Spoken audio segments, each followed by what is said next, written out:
오늘 말씀은 이방의 관습들을 본받고 따르지 말라고 하는 강한 경고의 명령이 기록이 되어져 있습니다.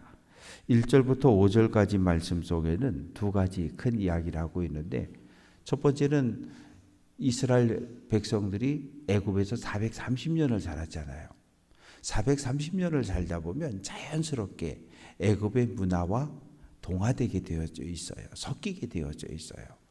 그런데 이제 시내산에서 하나님을 만났고 하나님 거룩한 백성으로 하나님만을 우리의 왕으로 섬길 것을 결단하고 하나님의 다스림을 받는 이스라엘이라고 하는 신앙 공동체로 바뀌었으니까 이제 하나님 말씀에만 순종하며 살아야 한다. 그리고 이제 너희가 광야를 걸어서 요단강 건너서 가나안 땅에 들어가면 거기에도 7부족이 살고 있어요. 그런데 이 당시 정치적 상황은 이 가나안 땅에 36개의 성읍들이 있었지만 모두가 애굽 바로의 영향력 아래에 있었어요. 애굽도 다신교 문화였고 가나안도 자연스럽게 다신교, 여러 신들을 섬기는 그런 문화였어요. 애굽에서의 모든 문화를 끊어내고 가나안 땅에 들어가면 그들의 풍습과 문화를 배우지 말아라. 하나님 거룩한 백성으로 거룩한 삶을 살아낼 것을 명령하고 있습니다. 그래서 3절 말씀 보면 애굽 땅의 풍속을 따르지 말고 내가 너희를 인도할 가나안 땅의 풍속과 규례도 행하지 말아라. 그러면서 4절에 너희는 내 법도를 지키고 내 규례를 지키라.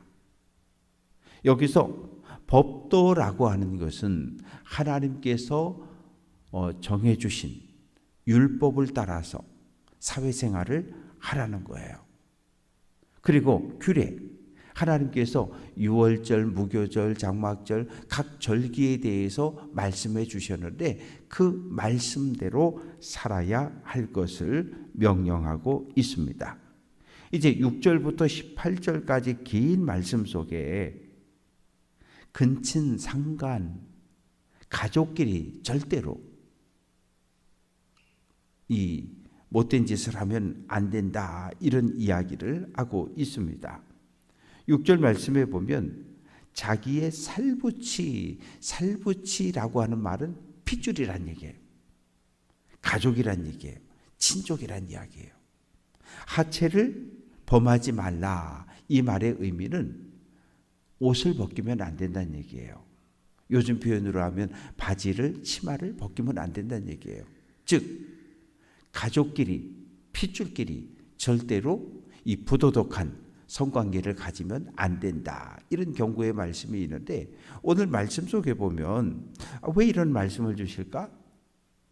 이 당시는 기본적으로 3대가 그리고 많을 경우는 4대가 한 장막 안에 살았다고요.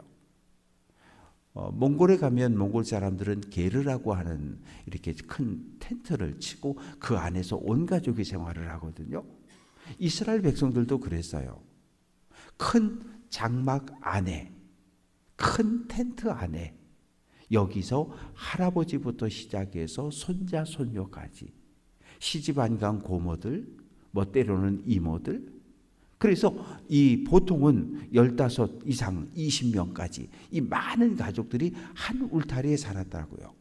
그러면 우리로 보면 60년대 70년대에는 지금은 아파트 보통 들어가면 방이 2개, 3개, 4개까지 있잖아요. 그런데 30년 전, 40년 전으로 가보면 그냥 단칸방에서 온 가족이 다 같이 잤어요. 할아버지, 할머니, 엄마, 아빠, 그리고 자녀들까지, 결혼하는 뭐 삼촌들, 고모들 다 한 집에 살았다고요. 이제 이렇게 살다 보니까 이런 부도덕한 성관계를 가지면 안 된다라고 하는 규정을 주고 계셔요. 7절은 어머니는 낳아주신 분, 아버지의 아내이니까 안 된다. 그리고 8절에 보면 내 아버지의 아내, 이건 뭐냐면 첩이에요. 옛날에는 아내를 하나만 둔 게 아니라 둘도 있고 셋도 있고, 우리 조선시대 이렇게 본부인이 있고 또 이렇게 첩도를 두고 살았던 거하고 같아요. 그래서 9절 말씀은 내 자매 곧 아버지의 딸, 내 어머니의 딸, 이거 뭐냐면 이복 동생들이에요. 아버지가 같거나 엄마가 같은 이복 동생들 가운데 형제들을 이야기하고 있고요. 10절 말씀 보면 손녀, 외손녀. 11절 말씀 보면 내 아버지의 아내가 여기서 말하는 것은 첩을 이야기하고 있는 거예요. 첩이 낳은 딸. 그 다음에 12절 말씀 보면 고모, 13절 이모, 14절 보면 내 아버지의 형제의 아내를 갖가지 하여. 여기서 말하는 것은 큰어머니, 작은어머니. 15절은 내 며느리, 16절은 형제의 아내니까 처형이나 처제. 17절 말씀은 여인과 여인의 딸, 그러니까 아버지가 첩으로 데려온 여인과 그 딸을 함께 범하면 안 되고 손녀, 외손녀도 안 되고. 18절 말씀 보면 아내가 살아있는 동안에 자매, 처형이나 처제를 데려다가 하체를 범하면 안 된다. 질투하게 하지 말라. 18절 말씀에 보면 질투하다라고 하는 이 말은 괴로움, 고통을 느끼게 하지 말라는 거예요. 결혼을 했는데 그 언니나 처제랑 관계를 갖게 되면 아내가 고통을 느끼게 되잖아요. 그것을 질투하게 하지 말아라. 고통, 괴로움을 느끼게 하지 말아라. 이런 표현이 쓰여지고 있습니다. 아주 구체적이에요. 오늘날에도 가끔 보면 이런 일들로 인해서 법정에 서는 사람들이 있어요.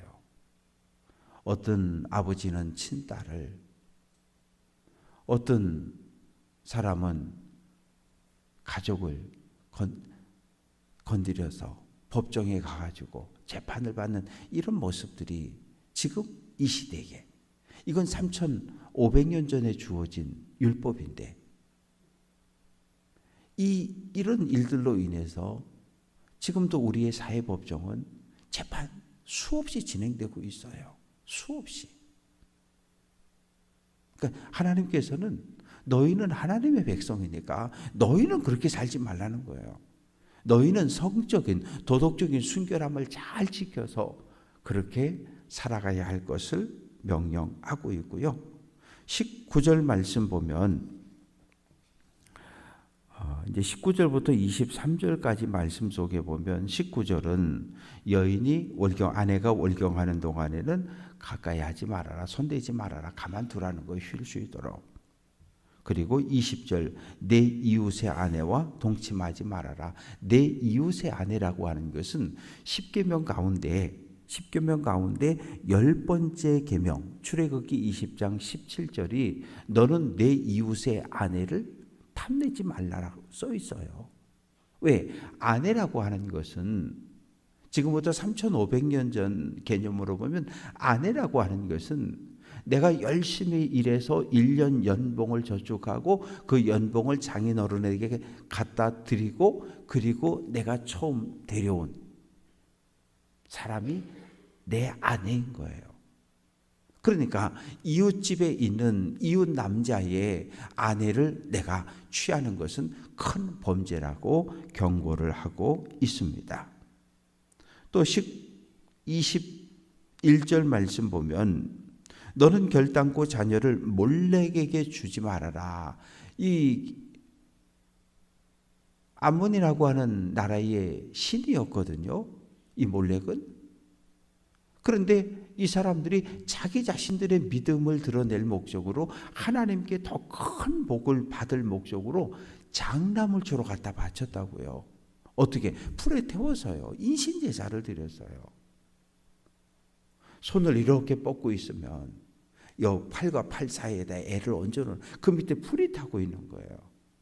애도 소리를 지르고 그러면 옆에서 막 북을 쳐가지고 그 고통 소리를 왜 그렇게 해요? 장남은 대를 이어갈 신앙의 후계자이고 가정을 이끌어갈 상속자잖아요. 그런데 내가 가장 귀한 내 장남을 신에게 드리면 신이 나에게 물질적으로 더 많은 복을 줄 거라고 하는 이런 생각을 가지고 장남을 몰렉신에게 갖다 바쳤어요. 분명히 이렇게 하나님께서 하면 안 된다고 경고했는데 이스라엘은 이런 악을 저질렀어요. 그러니까 하나님의 심판을 받고 결국은 멸망당할 수밖에 없었습니다. 22절 말씀 보면 동성애와 관련된 이야기가 있어요. 너는 여자와 동침한 같이 남자와 동침하지 말라. 이는 가증한 일이다. 23절 너는 짐승과 교합하여 자기를 더럽히지 말라. 수간. 이 동성애, 수간, 이거는 첫 번째 누구에게 주는 명령인가 하면 이스라엘은 유목민이었거든요. 유목이라고 하는 것은 한 번 집을 떠나면 짧으면 6개월, 길면 1년 동안 집에 안 들어와요. 아내와 아이들은 집에 있고 남자들만 가는 거예요. 남자들만 가다 보니까 뭔 일이 생깁니까? 성적인 욕구를 해소할 방법이 없으니까 남자들끼리 성관계를 갖는 거예요. 대한민국 사회에서 동성애 문제가 가장 눈에 두드러지게 나타나는 집단이 어디예요? 군대예요.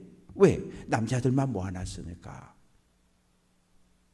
그리고 수간, 짐승과 관계를 갖는 거거든요. 짐승과 관계를. 로마 제국이 멸망당할 때 수간이 대단히 심했어요. 남성들뿐만 아니라 여성들까지도. 그런데 우리 사회에서도 우리가 이제 반려견 해가지고 한 1,500마리 이상을 우리가 기르고 있다 그러잖아요. 집집마다. 근데 가끔 1년에 한두 번 이 반려견의 성기 쪽이 파열돼 가지고 발견돼서 병원에 이 동물병원에서 치료받는 이야기가 나와요. 유목민족인 목동들에게 주어졌던 경고인데 3,500년 전에 주어졌던 경고가 오늘 이 시대에 우주선 타려고 달나라 여행을 가는 이 시대에 이런 범죄들이 지금도 일어나고 있는 거예요. 하나님께서 왜 수간을 금하셨을까요? 사람은 하나님의 형상을 가진 존귀한 존재들이에요. 그런데 짐승과 관계를 갖게 되면 어떻게 돼요? 하나님의 존귀한 형상이 파괴되고 어디로? 짐승의 자리로 떨어지는 거잖아요. 그래서 하나님은 이 목동들에게, 유목민이었던 이스라엘 백성들에게 동성애와 수간에 대해서 금지를 하셨어요. 그러면서 24절부터 마지막 30절까지 말씀 속에 너희가 이제 가나안 땅에 들어가면 하나님 거룩한 백성으로 살아야 하는데 너희가 만약에 하나님의 말씀대로 살지 못하면 어떻게 되느냐? 쫓겨난다고 경고하셨어요. 왜? 지금 가나안 땅에 살고 있는 7 부족들이 어떻게 살아요? 여러 신들을 섬기면서 살아요. 그리고 하나님이 경고했던 이러한 못된 짓들, 성적인 도덕적인 타락한 삶을 살아가고 있는 거예요. 하나님을 인정하지 않죠. 수많은 신들을 섬기죠. 거기다가 도덕적, 성적으로 문란하고 타락했죠. 어디가? 가나안 땅에 살고 있는 7 부족이 어느 부족이라고 말할 것도 없이 가나안 7부족 전체가 하나님 보실 때에 타락한 거예요. 도덕이, 사회법이, 성적으로 문란해요. 그래서 그들을 다 내쫓는 거예요. 그리고 거기에 누구를? 애굽에서 탈출한 이스라엘 백성, 하나님 거룩한 백성을 가나안 땅에 데려다 준 거예요. 하나님이 기대한 것은 너희가 가나안 땅에 들어가거든 하나님 거룩한 백성답게 오직 하나님의 말씀에 순종하며 거룩한 문화를, 신앙의 문화를 꽃피워낼 것을, 그래서 이스라엘 민족의 거룩함을 보고 주변 모든 나라들이 다 하나님께로 돌아와 구원 얻기를 기대하셨던 거예요. 그래서 이스라엘을 제사장의 나라로, 세상 모든 나라의 구원을 위해서 앞장서는 그런 민족으로 하나님께서 선택해 주셨습니다. 그래서 25절 말씀 보면 이 사람이 죄를 지으면 그 사람의 죄 때문에 땅도 더러워진다는 거예요. 가인이 동생 아벨을 쳐 죽였을 때 피가 땅에 떨어졌잖아요. 그 땅이 하나님께 울부짖는 거예요. 하나님, 의로운 사람의 피가 이 땅에 떨어졌는데 이거 감당할 수 없습니다. 하나님께서 그 피소리를 들으신 거잖아요. 그러니까 사람이 죄를 지으면 그 땅이 함께 파괴되고 더러워지게 됩니다. 사람과 땅이 함께 더러워질 때 하나님은 어떻게 해요? 그곳에 사는 사람 전체를 번쩍들어 내다 버리시는 거예요. 그래서 25절 말씀 보면 그 땅도 더러워졌으므로 내가 그 악으로 말미암아 벌하고 그 땅도 스스로 그 주민을 토하여 내느니라. 이 땅이 울부짖다가 어떻게 해요? 그 땅에 사는 사람들을 다 토해버린다는 거예요. 어떤 방법으로? 하나님께서 번쩍 들어서 내다 던져버리는 거예요. 어떻게 해요? 구체적으로 북이스라엘은 721년에 아수르 제국에 의해서 멸망당했고 다 포로로 끌려가 버렸어요. 남유다는 어떻게 해요? 주전 586년에 바벨론에 의해서 멸망당했고 왕부터 제사장, 귀족들 다 포로로 바벨론에 끌려가 버렸어요. 유대 예루살렘엔 유대인들이 살지 않는 땅이 되어버린 거죠. 왜요? 하나님 앞에 율법에 불순종했고 우상을 숭배했고 도덕적, 사회적 모두가 하나님 보실 때 타락해 버렸기 때문입니다. 그래서 28절 너희도 더럽히면 그 땅이 너희가 있기 전 주민을 토함같이 너희를 토할까 하노라. 가나안 7 부족이 죄를 지음으로 토해 쫓겨남을 당한 것처럼 가나안 땅에 살고 있던 너희도 토해냄을 당해서 결국 먼 나라로 쫓겨나게 될 것을 경고합니다. 그러면서 29절 이 가증한 모든 일을 행하는 자는 그 백성 중에서 끊어진다. 백성 중에서 끊어진다는 건 두 가지 의미예요. 첫 번째는 이스라엘 공동체에서 쫓겨난다는 거예요. 그리고 두 번째는 하나님과 관계가 끊어진다는 거예요. 이건 대단히 무서운 일이죠. 그래서 하나님께서 율법을 주셨어요. 모세오경이라고 하는 율법을 주셨는데 율법은 뭐예요? 지키라는 거예요. 하나님 말씀에 순종하면 복을 받는다. 반대로 하나님 말씀에 불순종하면 하나님의 심판과 저주를 받는다. 율법을 지키는 건 사는 거고 율법을 지키지 않는 건 죽는 거라는 거예요. 그래서 우리가 하나님의 말씀을 대할 때 무겁게 받아들여야 돼요. 야, 이게 3,500년 전에 주신 말씀인데 어떻게 이런 말씀들이 성경에 기록되어져 있지? 깜짝깜짝 놀라게 되는 거예요. 오늘 3,500년 전에 주신 이 말씀은 오늘 여전히 우리들에게도 적용되어지고 있는 말씀들입니다. 말씀을 정리해 봅니다. 우리는 하나님에게 선택을 받아서 하나님의 거룩한 백성으로 신분이 바뀌었어요. 신분이 바뀌었어요. 신분이 바뀌었으면 바뀌어진 신분에 맞게 살아야 돼요. 지난 15년 동안 그 탈북한 북한 주민들이 우리나라에 많이 들어왔었는데 2,166명이 다른 나라로 갔대요. 그리고 35명은 다시 북한으로 또 돌아갔대요. 아니, 어떻게 그러지? 이 사회에서 적응하지 못하는 거예요. 우리가 대한민국 국민이 됐으면 대한민국 국민으로서의 법을 지키며 행복하게 살아야 되는데 여기서 적응이 안 되는 거예요. 우리가 하나님 거룩한 백성으로 택함 받았으면 하나님 말씀에 순종하며 살아야 돼요. 그래야 우리가 하나님의 나라를 들어갈 수 있어요. 그리고 우리는 이 땅에 살아가면서 성적으로, 도덕적으로, 윤리적으로 거룩한 삶을 하나님 앞에서 살아내야 합니다. 어떤 경우에도 종교적인 음행, 우상을 숭배하는 일은 안 돼요. 하나님만 우리 가슴에 모시고 살아야지 하나님과 다른 신을 겸하여서 섬길 수는 없어요. 바라고 소망하는 것은 오늘 한 날도 거룩한 하나님의 백성으로 예수님의 순결한 신부로 믿음의 길을 달려갈 수 있는 귀한 성도들 될 수 있기를 주님의 이름으로 축원합니다.